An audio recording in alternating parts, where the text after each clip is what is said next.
नमस्कार, माझं नाव संजोत संदीप ढवळे. मी डोंबिवली येथे राहते.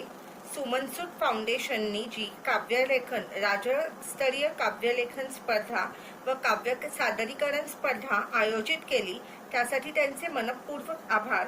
आणि त्यात मला माझी स्वरचित कविता सादर करण्याची संधी मिळते यासाठी देखील त्यांचे मनपूर्वक आभार. मी माझी स्वरचित कविता अर्थात ऋतुगंध नावाची सादर करीत आहे तुमच्या समोर. वसंताच्या पालवी संगे उमलून यावे अंतरमनी. वसंताच्या पालवी संगे उमलून यावे अंतरमनी. शिशिर झटकुन मरगळ सारी नवे चैतन्य यावे ध्यानी.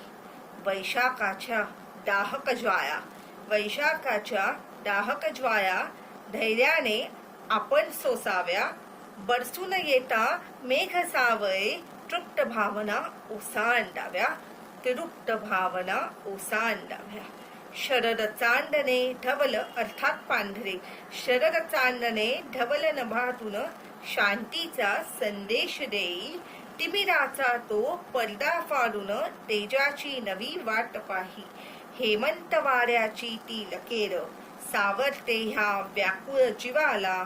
ऋतूंच्या या खेळातून मग अर्थ गवसतो जीवनाला.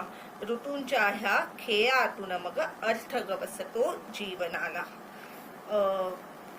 मित्रमैत्रिणींनो, तुम्हाला ही कविता कशी वाटते ते जरूर सांगा. तुमचा अभिप्राय खूप मोलाचा आहे. थँक्यू.